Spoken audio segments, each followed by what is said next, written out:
Hola, reciban un cordial saludo de parte de la familia Cardona Mi esposo Alejandro y mi esposa Alma, quien les va a compartir una escritura que está en Primera de Corintios 29, del 11 al 13. y dice así: Tuyos son, Señor, la grandeza, el poder, la gloria, el dominio y la majestad, porque todo lo que hay en el cielo y en la tierra es tuyo. Tuyo es también el reino, pues tú, Señor, eres superior a todos. De ti vienen las riquezas y la honra. Tú lo gobiernas todo. La fuerza y el poder están en tu mano, y en tu mano está también el dar grandeza y poder a todos. Por eso, Dios nuestro, te damos ahora gracias y alabamos tu glorioso nombre. Amén. Amén. Así es, hermanos y amigos que nos visitan. Aquí es a donde sabemos la grandeza y la majestuosidad de nuestro Dios. ¿Sabes, amigo y hermano? Aquí es a donde me anima a mi esposa y a mí el que seamos gobernados por nuestro Dios y por nuestro Señor Jesús. Es algo muy agradable, a pesar de las dificultades, a pesar de los momentos inclusive agradables, el cual estamos tan agradecidos de pertenecer a su pueblo santo. Hermanos y amigos que nos visitan, les quiero dar la más cordial Bienvenida.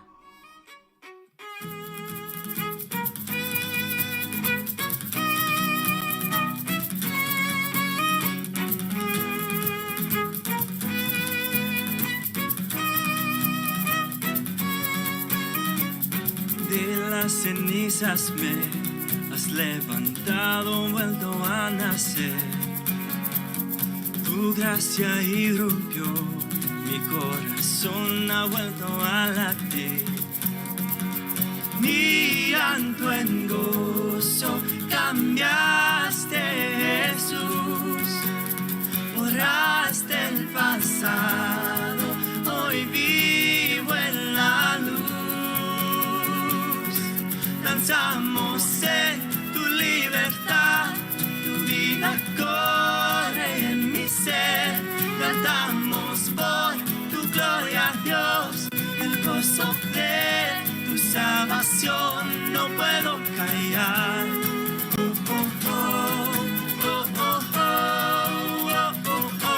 No puedo callar.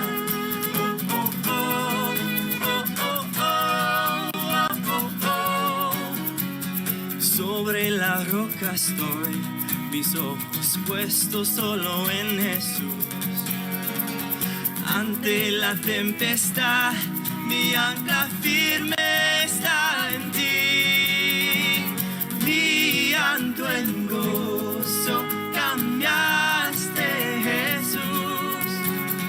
Borraste el pasado, hoy vivo en la luz. Danzamos en tu libertad, tu vida corre en mi ser. Cantamos por tu gloria, Dios, el gozo de tu salvación. No puedo callar.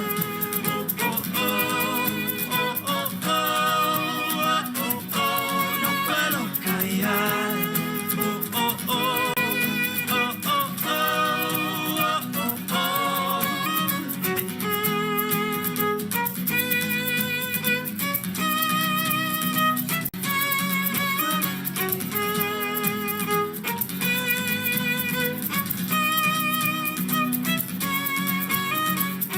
Brillando en gozo cambiaste, Jesús. Borraste el pasado, hoy vivo en la luz. Brillando en gozo cambiaste, Jesús. Borraste el pasado, hoy vivo en la luz. Danzamos en tu libertad,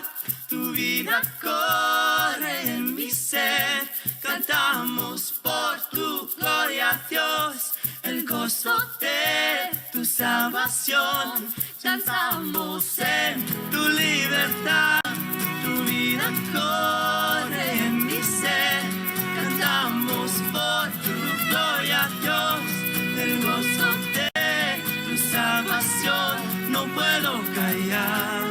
Oh, oh, oh, oh, oh, oh, oh, oh, no puedo callar. Oh, oh, oh, oh, oh, oh, oh, oh, no puedo callar.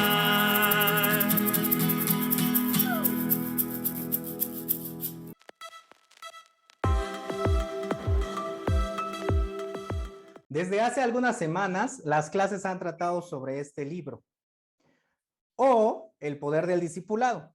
Lo puedes comprar en Amazon por $14, más gastos de envío, supongo. Creo que la versión en español ya no está disponible. Fue escrito por Gordon Ferguson, quien es maestro y lo ha sido durante muchos años. Ha dedicado su vida al ministerio. En su página, el último post de hace 4 meses, comparte que fue diagnosticado con cáncer. Tiempo después le hicieron más pruebas en las cuales no se detectaba, lo cual obviamente parecía un milagro. Sin embargo, más tarde le explicaron que parece un tipo de cáncer no tan agresivo y que lo más probable es que no se haya propagado, lo cual no deja de ser milagroso. Debido a esto, requerirá tratamiento con quimio y radiación. Termina su post agradeciendo las oraciones y mencionando las mayores tribulaciones por las que los hermanos en Ucrania están pasando, poniendo todo en perspectiva. Entonces, siendo un libro escrito por alguien como Ferguson, por supuesto que vale la pena considerar su opinión acerca del discipulado. La clase de hoy está basada en el capítulo 7 de este libro, el cual se titula Recibiendo el discipulado, ejercicios prácticos para el buen funcionamiento del discipulado. Como pudiste notar, este libro fue escrito hace más de 20 años. Así que se me ocurrió escribirle a Gordon pidiéndole una opinión sobre este capítulo en la actualidad. Quedé gratamente sorprendido al ver lo rápido que me respondió. Me sentí como hablando con una celebridad. Hasta yo he dejado en visto en el WhatsApp, y eso que a duras penas sé escribir mi nombre. Pero bueno, esta es la respuesta de Gordon. No te espantes, no voy a leerlo con mi acento chicano. Le pedí a un hermano que me ayudara con el audio traducido y así quedó. Hola Eduardo, es bueno saber de ti. Gracias por tu trabajo al tratar de ayudar a otros a crecer espiritualmente. Me uní a nuestro movimiento de iglesias en 1985 y la razón principal fue mi convicción sobre la necesidad del discipulado tanto verticalmente como horizontalmente. Verticalmente cuando es un compromiso con Cristo, horizontalmente en relaciones mutuas. Escribí un extenso libro titulado Discipulado en 1998, según recuerdo. Más tarde se condensó en El poder del discipulado. Ahora tengo casi 80 años, así que ha pasado mucho tiempo desde que escribí ese material. Como resultado de tu solicitud, volví y releí ese capítulo. Como suele ser en el caso cuando leo mi material, que no he leído en mucho tiempo, pienso, wow, eso es bastante bueno. Estoy seguro de que he escrito cosas que cambiaría ahora, pero me gusta lo que tengo en ese capítulo. Una cosa que he cambiado a medida que nuestras iglesias han envejecido es que cada vez más miembros se encuentran en niveles de madurez espiritual bastante similares. Por lo tanto, cuando están en una relación de discipulado, no tienen una sensación de debajo. En esencia, se discipulan entre sí. Las relaciones ordenadas aún funcionan mejor con un discípulo mayor que discipula a los nuevos conversos. La misma situación existe cuando miembros del personal más maduros discipulan a miembros de personal menos maduros. Dicho esto, todos tenemos nuestras fortalezas y debilidades y eso también influye en las relaciones de discipulado. Por ejemplo, aunque generalmente 2 hermanos son iguales en madurez, digamos que uno es pobre en el manejo de sus finanzas y el otro es débil en pureza. Cada uno debe someterse al otro en el área de su debilidad y en esas áreas la relación está ordenada y los principios y prácticas sobre los cuales escribí aún se aplican. Pero debemos tener en cuenta que muchos de nuestros problemas provienen de ver que las relaciones en la iglesia tienen un sentimiento casi militar. En pocas palabras, somos amigos tratando de ayudarnos mutuamente a crecer en áreas de crecimiento necesario. Si esa es nuestra actitud, el material del capítulo 7 encaja y funciona bien. Espero que esto te ayude. Gracias nuevamente por tu interés y esfuerzo para ayudar a otros a seguir creciendo a la imagen de Cristo. Con amor, Gordon. Gracias a Toño Alavés que nos prestó su voz y un saludo hasta Querétaro. Algo que quiero resaltar es que nuestro hermano Gordon menciona, debido al envejecimiento de nuestras iglesias, el sentimiento sobre, debajo, ha ido desapareciendo. Es decir, algo así como el sentimiento de una jerarquía. En otra parte se refiere a esto como un sentimiento casi militar. Es decir, los problemas vienen cuando la relación en el discipulado es unidireccional, de arriba hacia abajo. De allí su expresión de sobre y debajo.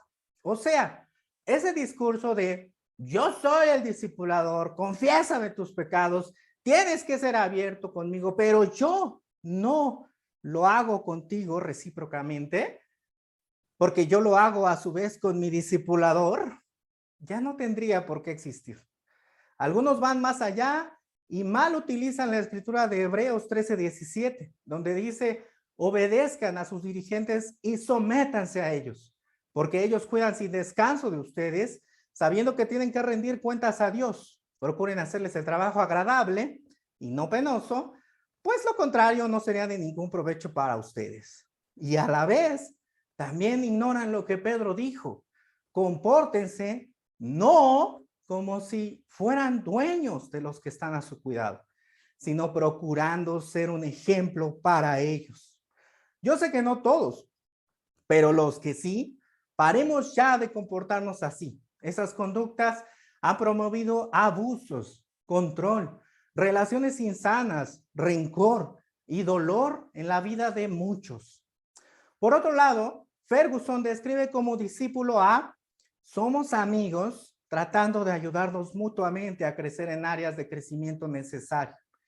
Definitivamente es allí a donde debemos llegar. No sé si a ti te pase, pero a mí me friquea, como dicen ahora, que la predicación se parezca a una plana de lo que se debe o no debe hacer. Algo parecido a esto. Generalmente nos pasa como Alicia en el País de las Maravillas.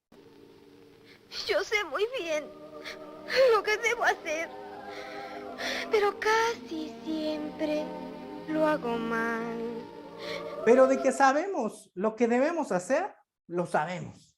A veces es inevitable mencionar el debe ser, pero trataremos que no sea la norma el día de hoy. Hasta aquí lo del correo. Ahora pasemos a lo concerniente al capítulo 7 del mencionado libro. No sería muy productivo leerte el libro. En ese caso, lo mejor sería leerlo por uno mismo.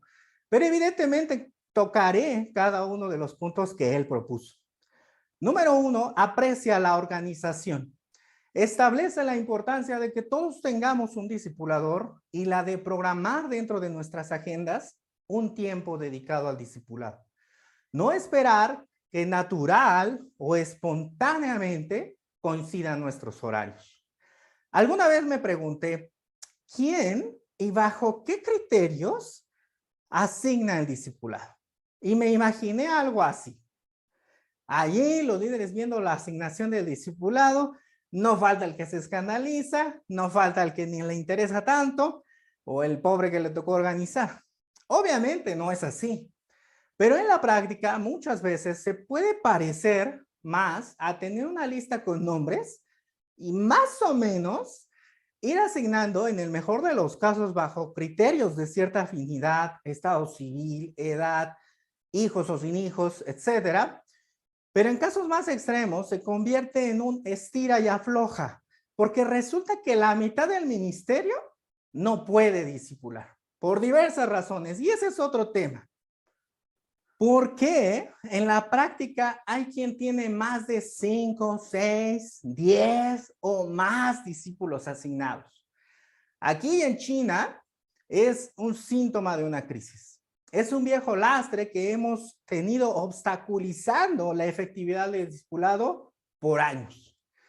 Platiqué brevemente con un hermano que tuvo la oportunidad de ser parte y estar a cargo de una región en Estados Unidos, en la cual el discipulado por asignación o imposición no se lleva a cabo. A la fecha, promueve este tipo de establecimiento, es decir, número 1, consulta directamente con los hermanos. Hey, brother, ¿quién crees que pueda discipularte?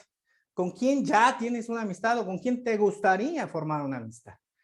Número 2, los invita a preguntar a quien hayan elegido si puede o no hacerlo.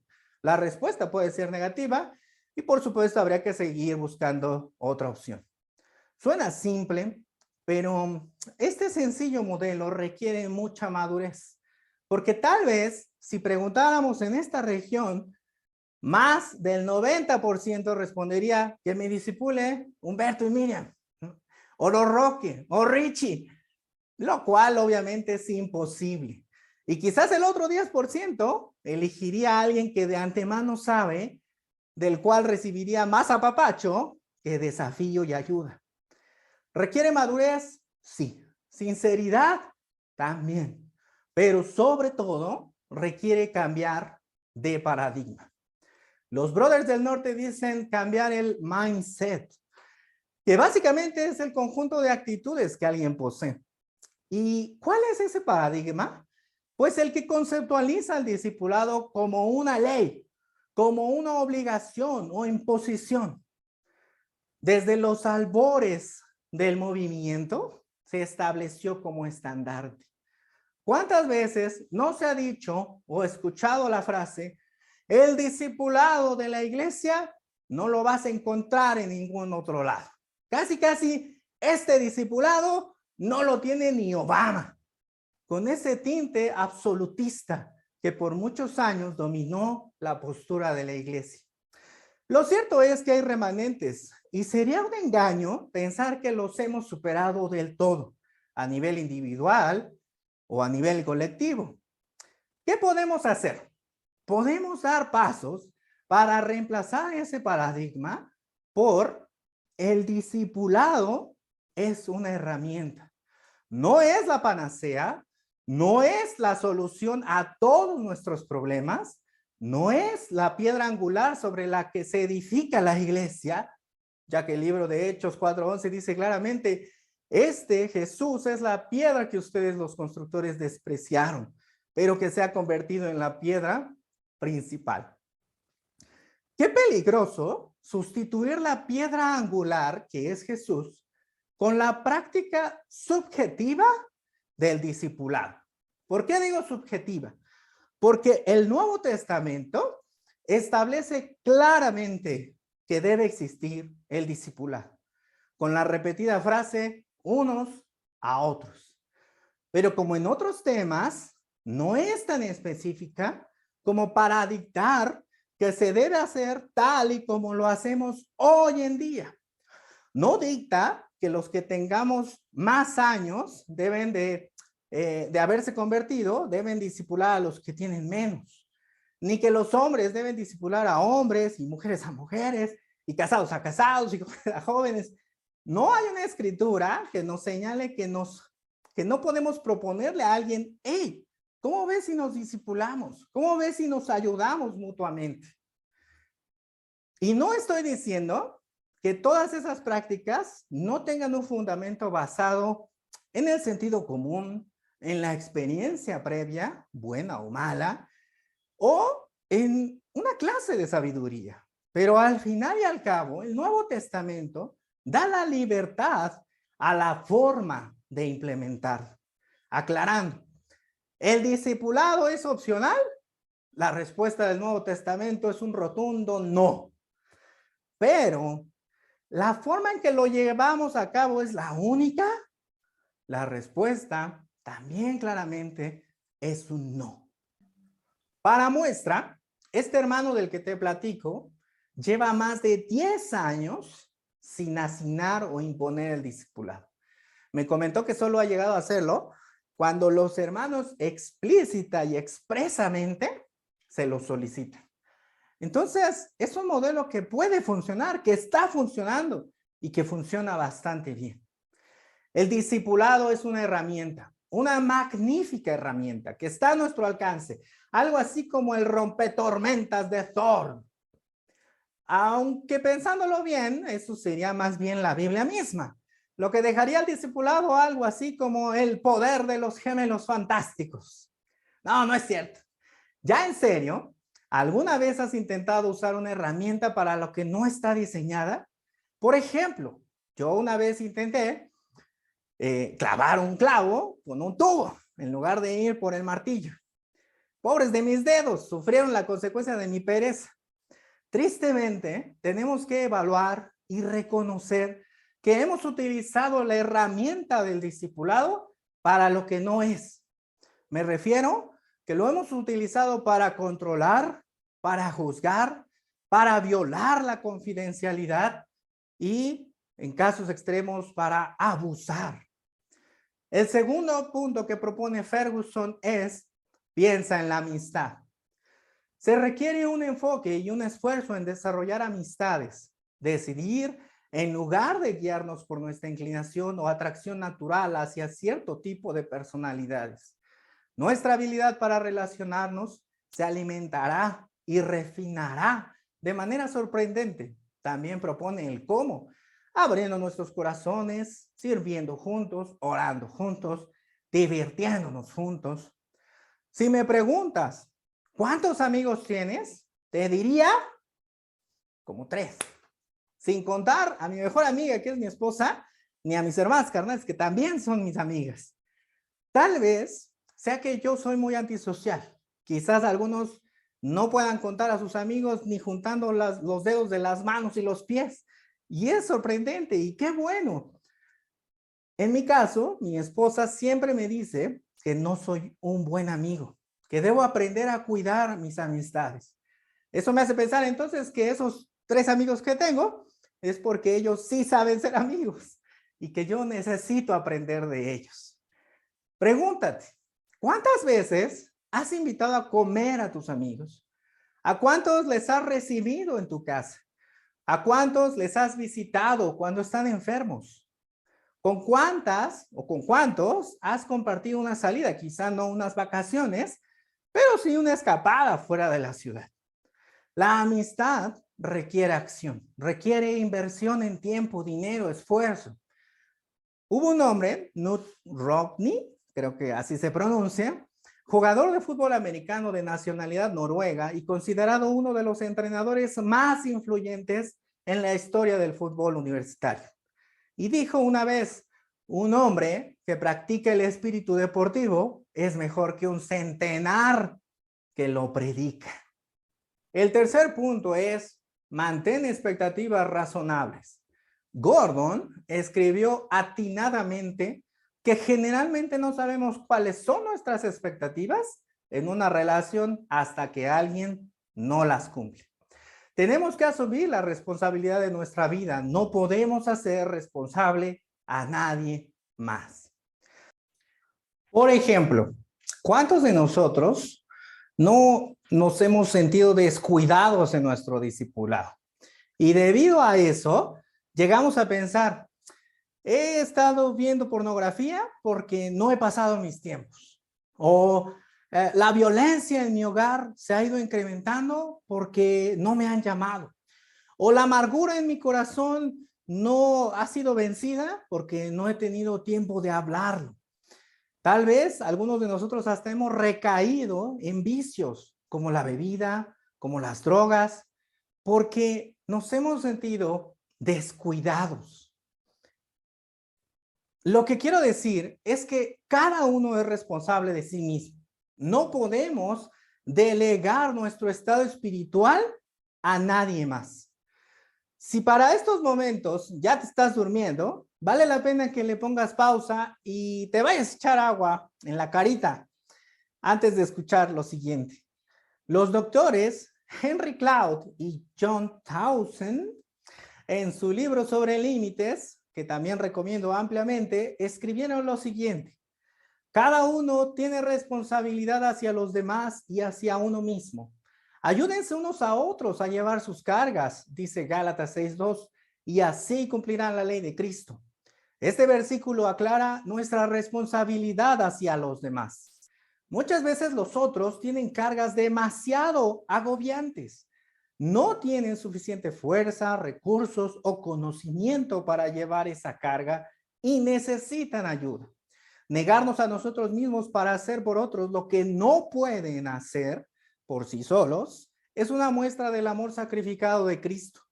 Cristo hizo lo mismo por nosotros, hizo lo que nosotros no podíamos hacer por nosotros mismos, nos salvó. Esto es tener responsabilidad hacia los demás.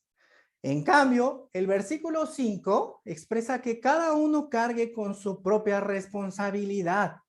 Todos tenemos responsabilidades que solo podemos asumir personalmente. Día tras día debemos aceptar nuestra responsabilidad y llevar a cabo las cosas que constituyen nuestra propia carga personal. Hay algunas cosas que nadie puede hacer por nosotros. Tenemos que hacernos cargo de algunos aspectos de nuestra vida que son nuestra propia carga. El significado de estos pasajes se puede aclarar si tomamos en cuenta que el original griego utiliza dos palabras distintas para carga. Cargas, en el verso 2, significa exceso de carga. En el original griego, o pesos agobiantes que nos inclinan hacia adelante.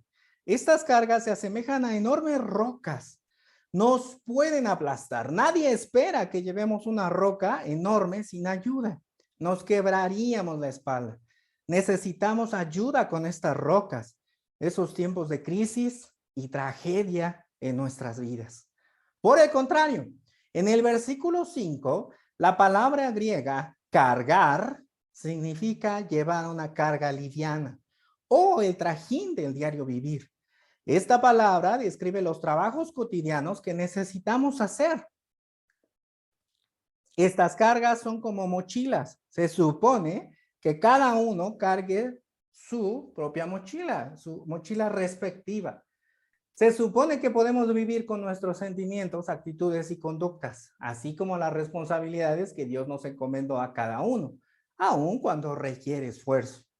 Los problemas surgen cuando las personas actúan como si sus excesos de carga fueran cargas cotidianas y rechazan la ayuda, o cuando creen que sus cargas livianas son rocas que no deberían cargar. Cualquiera de estas dos situaciones produce dolor constante e irresponsabilidad. Bastante claro, ¿cierto? El penúltimo punto que Gordon propone es el valor de rendir cuentas. La forma como vemos el rendir cuentas revela nuestro corazón.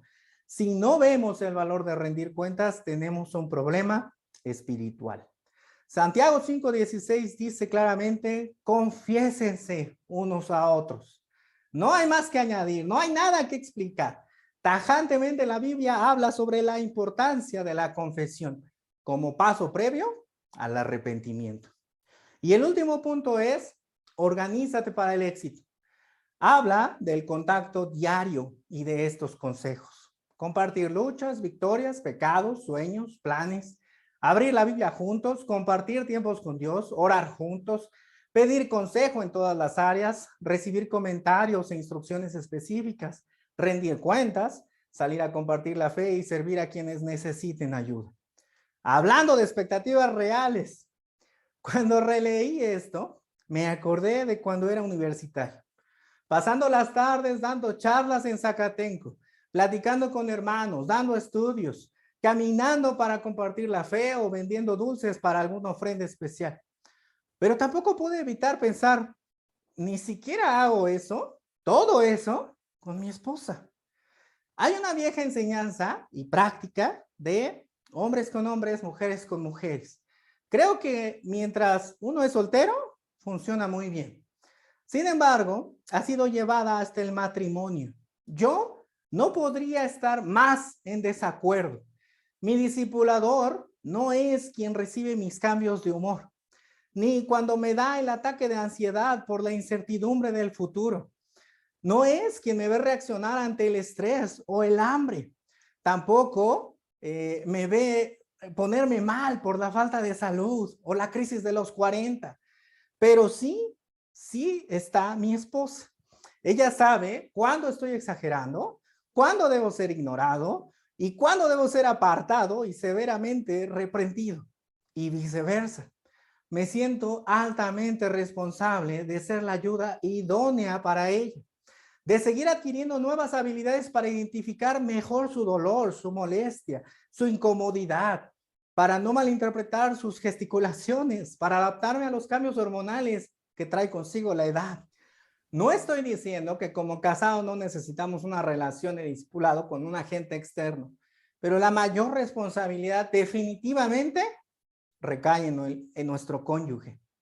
De manera similar, los hijos de algunos de ustedes son discípulos. Sin embargo, no dudan en actuar como si su discipulador, líder de charla o de sector, tuviera más responsabilidad sobre ellos. Por algunos años me desempeñé como líder del Ministerio de Jóvenes y dicho sea de paso, no fue un gran desempeño. Y durante ese tiempo recibí actitudes, comentarios o hasta llamadas de padres de familia diciendo: hey Lalo, mi hijo no está orando y he notado que no lo buscan tanto. Y no es que los roles dentro de la iglesia no tengan ese llamado, pero algo muy diferente sería: hey discipulador, he estado haciendo devocionales con mi hijo, he estado pasando tiempos de oración con él, estoy haciendo un ayuno por su estado espiritual, pero sería de gran ayuda que pudieras hablar con él. Quizás puede ser más abierto contigo. Como ya hemos dicho, el discipulado es una herramienta y es adicional a la inversión, adicional a la responsabilidad personal y a la responsabilidad que como familia tenemos en nuestros miembros. Como dice la Biblia, pues quien no se preocupa de los suyos y sobre todo, los de su propia familia, ha negado la fe y es peor que los que no creen. Y 4 versos atrás dice: pero si una viuda tiene hijos o nietos, ellos son quienes primero deben aprender a cumplir sus obligaciones con los de su propia familia y a corresponder al amor de sus padres, porque esto agrada a Dios. Es decir, cada uno debe ocuparse de los de su casa. Lo que otros hermanos puedan hacer por ellos es como la milla extra de la que Jesús hablaba. Otro maestro, Douglas Jacoby, en su libro La Aljaba, dedica un breve capítulo a argumentar bíblicamente sobre el orden divino de nuestras relaciones. Al final, queda así. Número 1, Dios. Después nuestro cónyuge. Después nuestros hijos. Después la iglesia. Y después, dice ahí, los perdidos. Creo que no es una traducción tan acertada. Yo la dejaría simplemente en los demás. Por otro lado, para algunas personas, la iglesia es su única familia. Y por supuesto, en esos casos, el llamado a invertir tiempo, dinero, esfuerzo en esa relación de discipulado es notoriamente mayor. Por fin terminamos. No añadiré más conclusiones, ya que sería repetir lo que hasta ahora se ha expuesto. Como siempre, es mi deseo que sea de ayuda. Que Dios te ilumine para poner en práctica lo que hemos hablado el día de hoy. O al menos para que decidas leer más acerca del tema y aprender mucho más. Recuerda que eres lo que lees. Hasta la próxima. Un abrazo.